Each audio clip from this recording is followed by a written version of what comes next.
पर्यटकांना या शहराला निधी पाहिजे असेल तर एक एक मत कमळलाच पडले पाहिजे, दुसरे कोणालाच नाही पडले पाहिजे. लोकांनी म्हटलं तेव्हा बोललं विधानसभेमध्ये की फक्त लाडकी बहीण फक्त विधानसभा पुरता आहे. मी बायकांना पाहिलं, नवरे हसत होते, जिथपर्यंत येते म्हणे इलेक्शन होईपर्यंत घेऊन घे म्हणे जेवढे भेटते. बरोबर आहे की नाही आहे काका? मी महिलांना बोलताना आणि पुरुषांना महिलांना टॉन्ट मारताना मी पाहिलेलं आहे.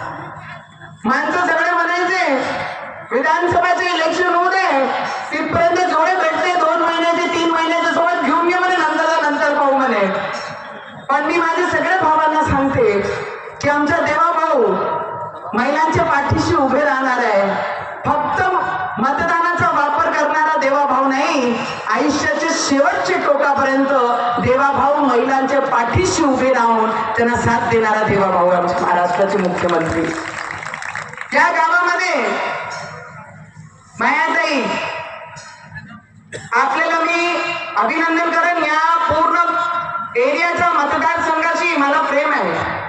जेव्हा कावडला आली होती, कावडमध्ये जेव्हा आम्ही उभे होतो तर कट्टरवादी माझ्यासोबत उभे होते.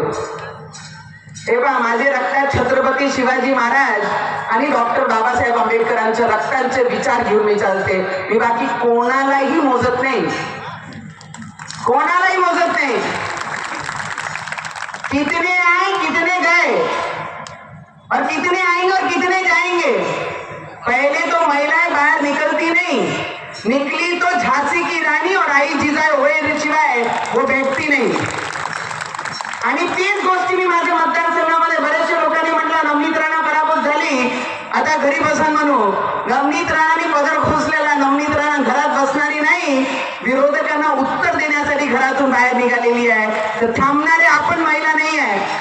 या पूर्ण मतदारसंघामध्ये जेवढेही युवक मंडळी उभे आहे आणि जेवढेही भारतीय जनता पार्टीचे प्रत्येक कार्यकर्ता, मी तुम्हाला एकच विश्वास देईन की बिहारमध्ये भारतीय जनता पार्टीने 25 वर्षाची उमेदवारी एक यंग मुलीला देऊन हे सगळं पूर्ण भारतीय जनता पार्टीने फक्त 33% आरक्षण म्हणून नाही, पण या देशाचे सगळे युवकांना एक विश्वास दिला, जो पक्षासोबत एकनिष्ठ राहील, जे पक्षासाठी इमानदारीने काम करील, पक्ष त्याचे पाठीशी उभा राहील. मग तो 25 वर्ष जरी असला तर त्याला भविष्य त्याला चांगलं करायसाठी भारतीय जनता पार्टी आणि देशाचे प्रधानमंत्री यांच्या सोबत राहील.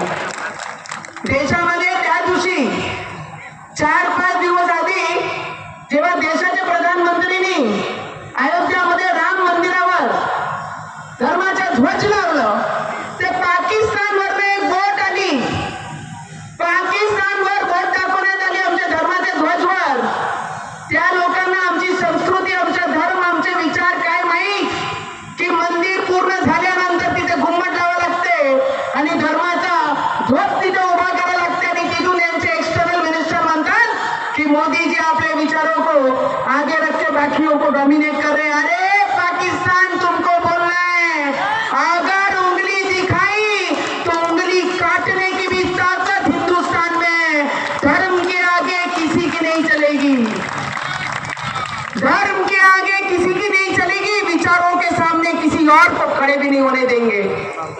रक्तात तो विचार घेऊन उतरलोय मैदानात, फक्त खुर्चीसाठी नाही. ज्या मातीमध्ये जन्माला आला त्या मातीला डोक्यावर लावून या क्षेत्रात आणि या देशामध्ये काम करायसाठी बाहेर निघालो आहे.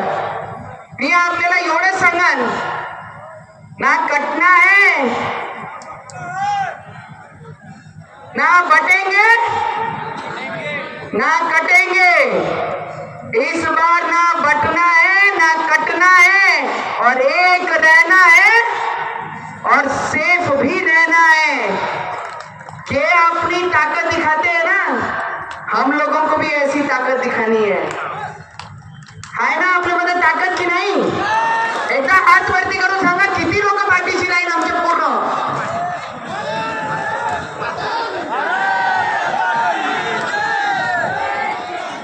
बाकी पक्षों को बोल दो कि हमारे आकोट गांव में आओ मत.